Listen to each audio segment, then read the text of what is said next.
use case model and sequence model. So use case modeling is representing the use case. What is use case? We have seen how to represent a use case. Use case always being acted by certain actors. We need to identify the actor.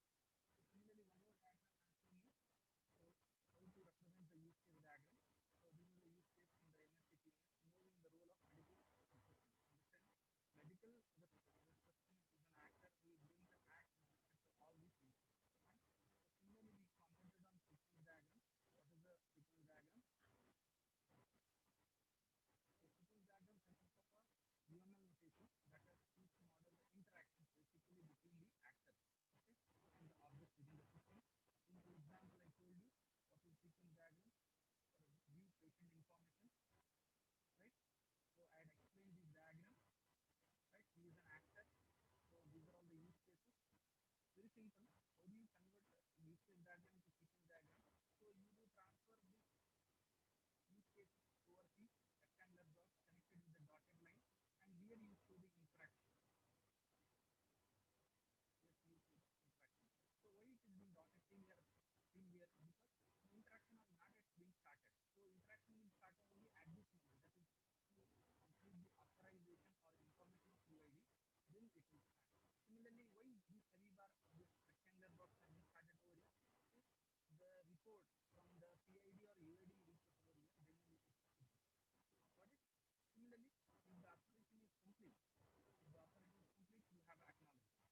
If the patient information has a wrong information, no action, you have or acknowledgement that no patient information has been received.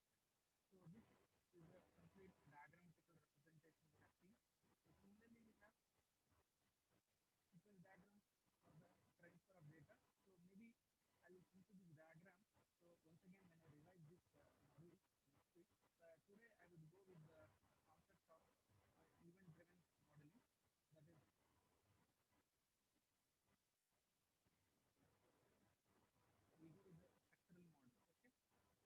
Okay, structural model. Interaction model is completed. We go with the structural model.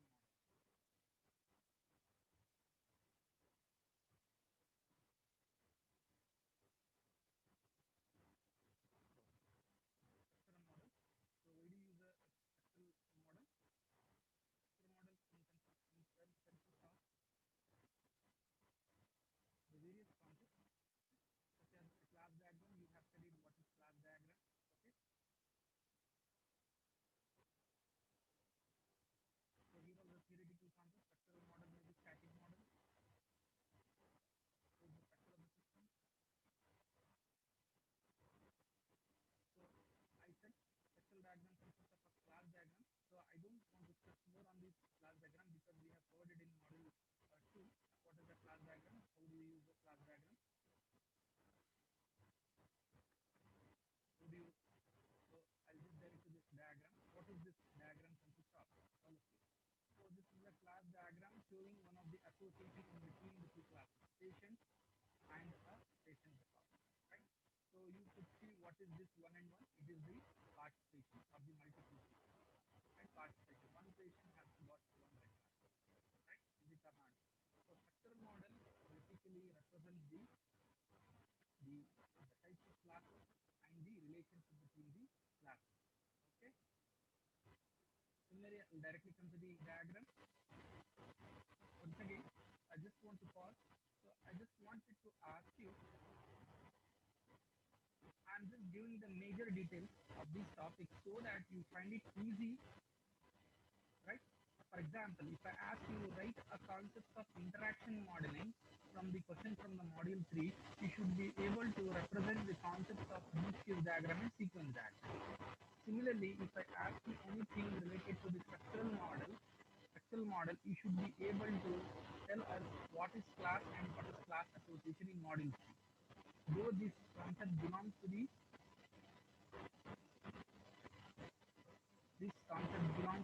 concepts of module 2, again it has been repeated here. Try to understand, the same concept has been repeated in module. For example, this is a class diagram. What is not here? 1 second.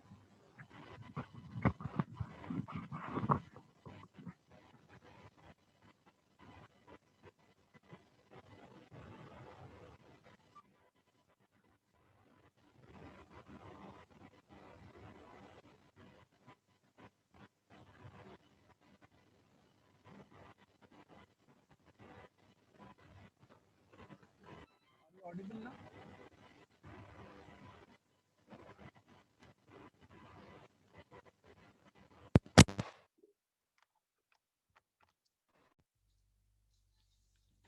Are you audible now?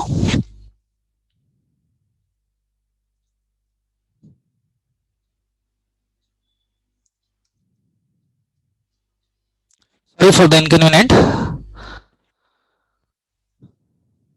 So let me begin again. I just wasted 15 minutes of time. So sorry for the inconvenient once again. Those who are on the session, hearing the session. So just wanted to repeat what I said as of now. So you have an internal on 19th. You have internals on 19th, maybe 19, 20, 21st of this month. So for the internals, you have both module 2 and module 3. Fine. So what we do is, so I just started in the last class context model and interaction model. I don't know how many people have concentrated in the last class interaction model. The interaction model, if I ask you any question regarding interaction model, it is purely based on the use case diagram and the sequence diagram. Try to understand. It is purely based on the concepts of use case diagram and the sequence diagram. So what is use case diagram and sequence diagram? That was what I was explaining all together. So you were not able to hear my voice at that time. It was my mistake. I was not plugged into the correct pin. So use case diagram is this. He's a use case and these are all the use cases, right? So the question is, write a use case in the MSc involving the role of medical receptionist. So what are the different roles of the medical receptionist into the various use case in MSc PMS system? Similarly, sequence diagram. Sequence diagram, what is the relationship between the use case and sequence? They too represent the same interaction modeling, definitely, but in different way, right? So you could see the diagrammatical representation last class at the end of the session. So these are all the use cases only. Thing is that we have represented in some other way. So they are being connected with the dotted lines, right? And when do we have an interaction? When do we have interaction? So when you have a communication, view information through process ID, when it reaches to the patient information, it begins to open. Similarly, in between, when PID is available, along with the information of PID and UID is available, this information of MSc PMS database is going to open. Similarly, to authorized, that is to get the patient information. So when you authorized with respect to the UID, again this information is going to open. Finally, acknowledgement. Yes, it is opened with all these PID, UID and all this authorization code. So it is going to revert back. Fine. So this is a clear concept of interaction. Right? Understand? This is a clear concepts of interaction that is being represented using a sequence. So these are all the sequences. Got? So we use case diagram and sequence diagram to represent the explain the concepts of interaction models. Coming back again, what are structural models?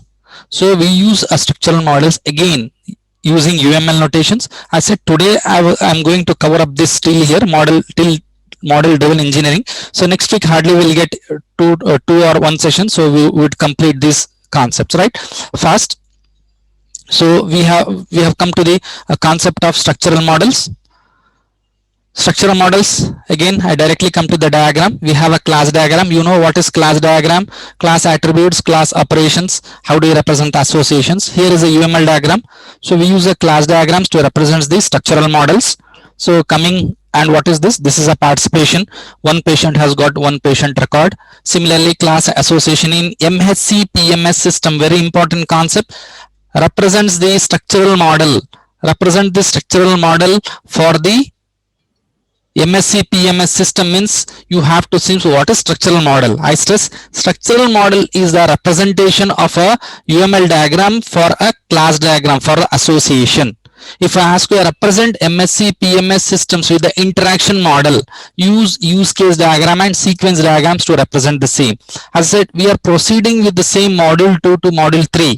The same concept has been enhanced, but thing is that we are using different book. That's it, right? the classes and associations in MSc PMS systems. So you could represent all are these are the classes: general practitioner, medication.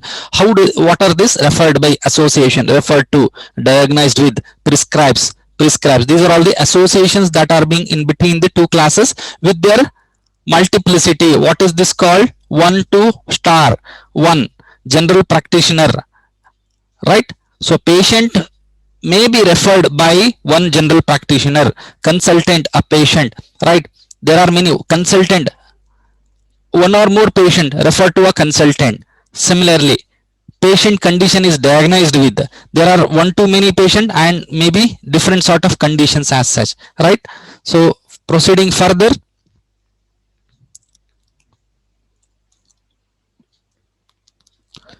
here is a class diagram. You know it. What is consultation? This is the name of a class. These are all the attributes and these are all the operations. All of it, I don't want to stress more time on this. Hopefully all of you have understood. First compartment, name of a class. Second compartment, name of attributes. Third compartment is a type of operations, right?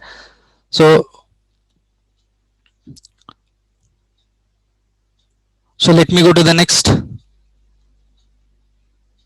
Generalization. What is generalization? Again, it is a repetitive concept we have seen. What is generalization? How do you represent a generalization? This is a symbol to represent generalization. I remember I had taught you what is generalization in the concept of inheritance in module 2. I'll not brief it further. And what is the way of representing the generalization? This is also a concept, same hierarchy.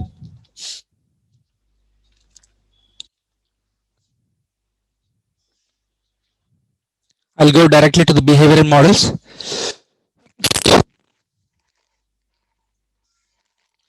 So let me go to the behavioral model. What is behavioral model?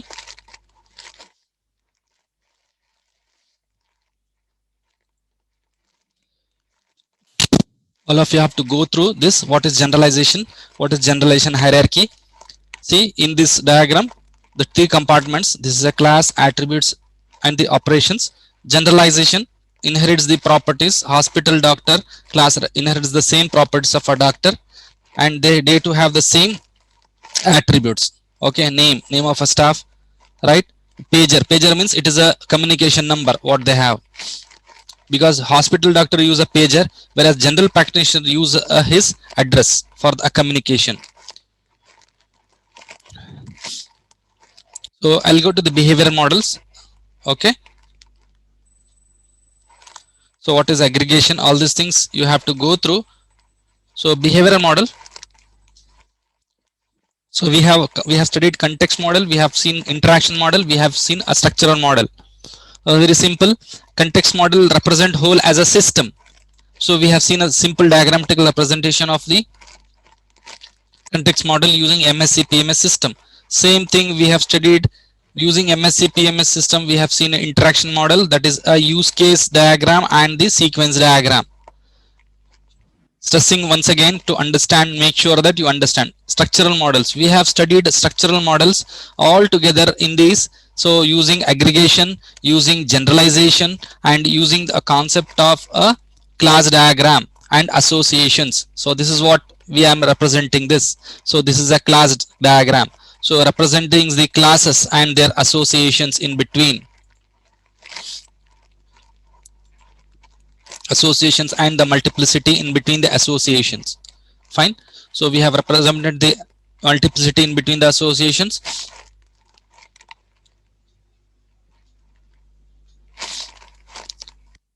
So this thing we have seen in module 2. What is generalization and inheritance? How do you represent the generalization? That is, doctor inherits the properties, doctor whole as a class. These are all the subclasses who inherits these properties. We have seen this. So let me go fast. Let me skip to the behavioral models. So again, you can understand why I'm stressing, because few people have, if you have not attended those sessions or not seen the sessions properly, again they may not follow these concepts. This is the symbol to represent a generalization, that is the inheritance concept. So aggregation is an enhancement to the generalization. Remember, aggregation is an enhancement to the generalizations. So how do you represent the aggregation? So you represent this symbol for aggregation, diamond symbol. Okay. Again, aggregation is also one of the form of association. It is also used to represent association. Okay. So theoretically, how the classes that are collection are composed of another class. We have a concept of compositions, right? So to represent the composed classes, we do represent a diamond symbol over here, right? So let me go to the behavioral models.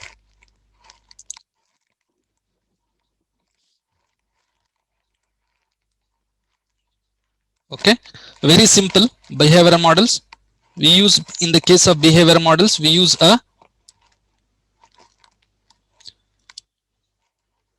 dynamic behavior of a system that are being executed.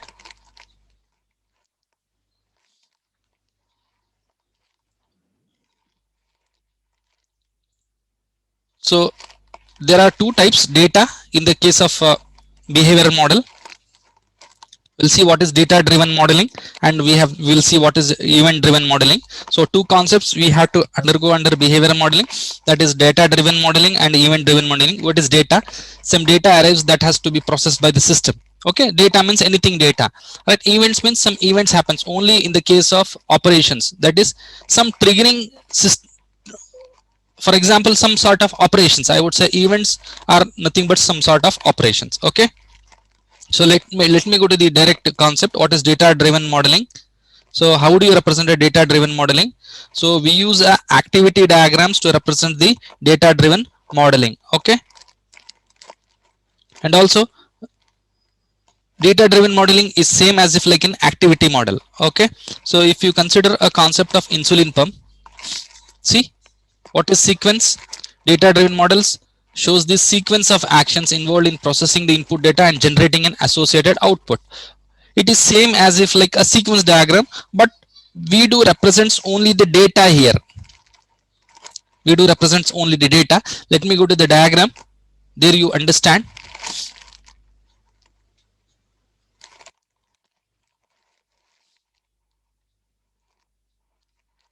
So one of the diagram is missing over here. Yeah, this is a diagram, all of you. This is an activity model of an insulin pump operation. Okay. This diagram, so I'll just enlarge. So I just enlarged it. This diagram shows the chain of processing involved in the insulin pump software. Okay. It is all about the regarding of a software of an insulin pump. In this diagram, we can see the processing steps are represented as activities, and data flowing between these steps are represented as objects. Okay, these are all the objects.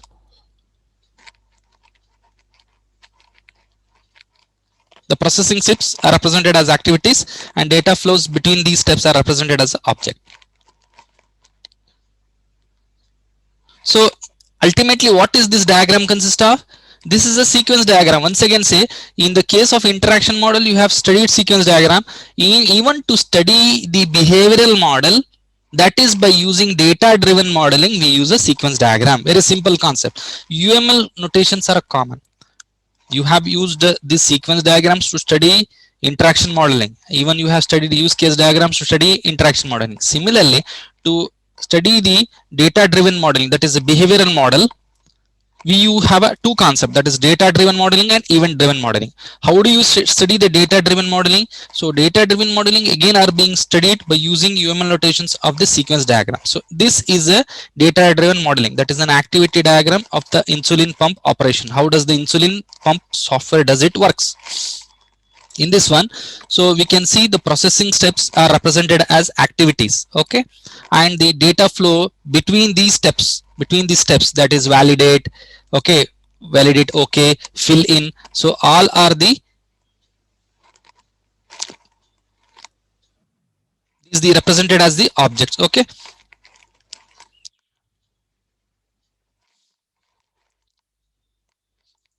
These follow the concept of sequence diagram. So coming to the concept of event driven modeling, so how do you represent the event driven modeling?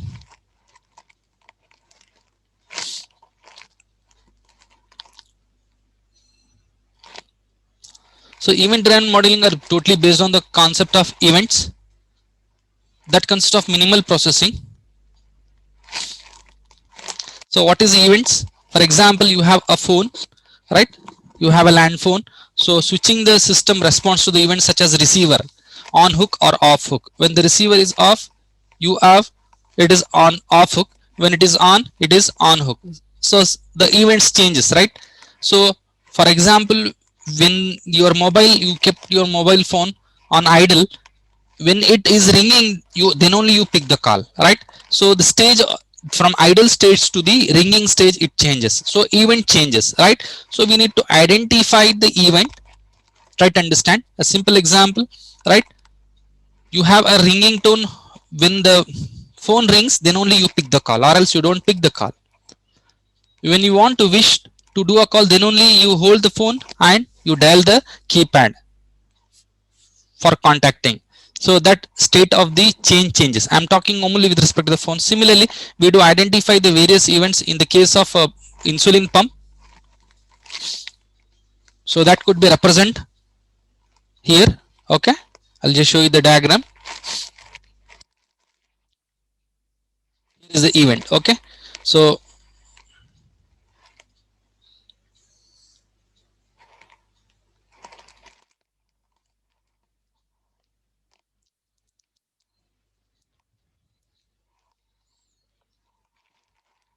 these are the flow of the events that we have seen.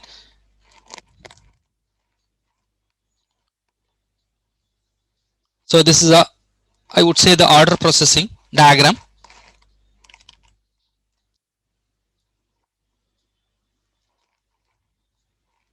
This diagram illustrates using a sequence model, okay, of processing an order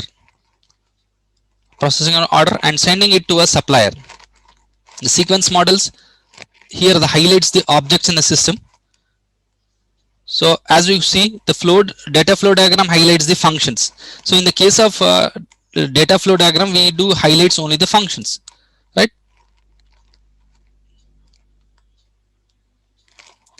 So coming to the one more diagram, that is a state diagram of a micro oven. This is also an important, if it is asked, you should be able to represent. So event driven modeling, you have to show this diagram. For data driven, you have to show this diagram.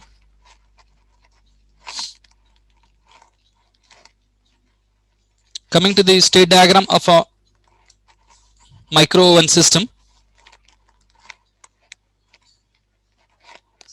State diagram of a micro oven system. This is one of the state diagram that is being used to represent the event.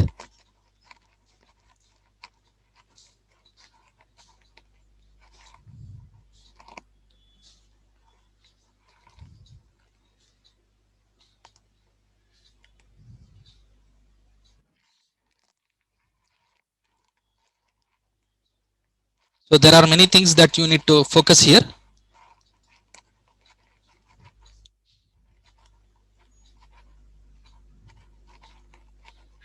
This is a state diagram of a micro oven system.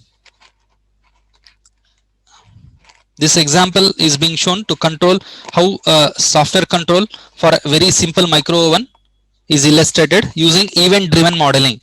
If the question is explain event driven modeling using taking into the consideration micro oven system, you should be able to realize this and tell.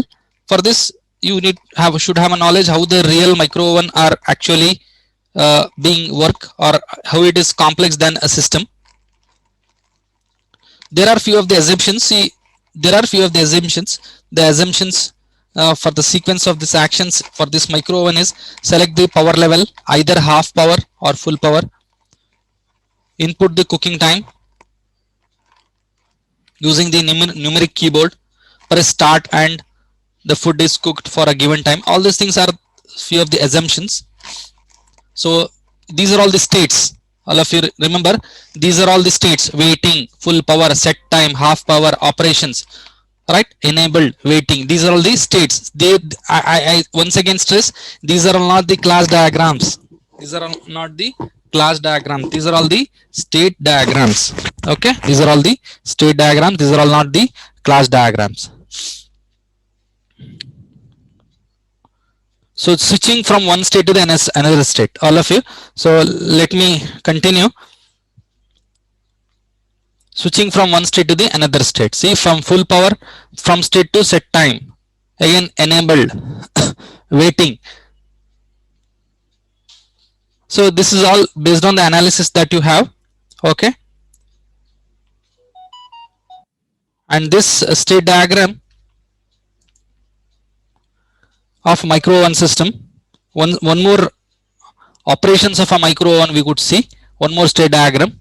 There are two diagrams.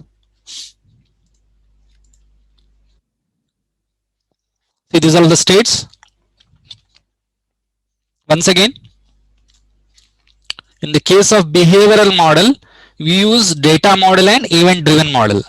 Data models could be represented by using sequence diagram, but event driven models are being represented by using state diagrams. These are all the state diagrams. Okay, these are all the state diagrams. What are the different states in that? Waiting, half power, full power, set time, all these are all the states. You just have to remember these states and you have to complete this diagram. It is not mandatory as such that this diagram should be as it is from the book. Remember, it is only the analysis of a analyst who has analyzed these states and being made the transitions. Many people have a confusion that I should study the diagram as it is from the book. It is not mandatory, but the thing is that to a limitation the concept should match. Okay, because it is not so easy to analyze. This is from the analyst, what he has analyzed the different states, and see, full power, what is the do set power, this is the operations he has done, and this transition from one state to the another, it is not transition from class to class. Remember, this is a transition from state to state, that is an event. Okay, so one more diagram we have. This is an important diagram, micro oven. How does it operates? All of you, this is a very important diagram. This you could find it easy. The micro oven operation, how does it works? These are all the states: checking, cook, done, alarm. These are all the states. So in checking, what it has to do? Check the status. In cook, what it has to do? Run the generator. What has to done? After done is buzzes on 5 seconds, right? Alarm, display the event. So all these things are the operations, right? This is all about the behavioral model. Context model, representing whole as a system. Interaction modeling, studied using use case diagram and the sequence diagram. Structural model, we have two types structural models, right? Data driven model and event driven model. Data driven model are being represented using again the sequence diagrams but little modifications, whereas in the case of in structural models are used. How do we represent structural models? Using a class diagram, state associations between them, generalizations and the aggregation. Whereas in the coming to the behavior model, we use a event driven model and data driven model. So data driven model, again sequence diagrams are used to represent a behavioral model, and data driven model we use a, what do we use? We use the state diagram. Remember the state diagrams. This is a state diagram. This is an important question. Explain the micro oven operations, or if I say explain the event driven model, explain event driven model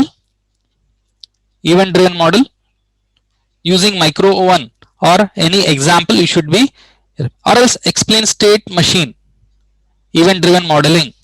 So state models are being used. So state machine models, explain state machine models. See, the topics are very easy and it is very easy to remember and represent on the sheet of paper rather than finding it difficult.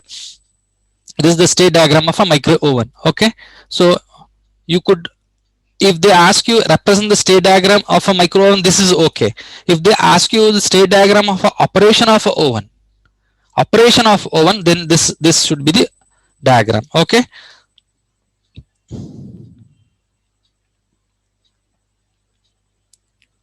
so next is the model driven engineering. So model driven engineering, so all of you give the attendance on the chat session. So we left with only this concept: introduction to RUP, design principles. So object oriented design using UML. So this could be completed very short topics these are. So maybe 1 or 2 sessions are enough for us to complete this.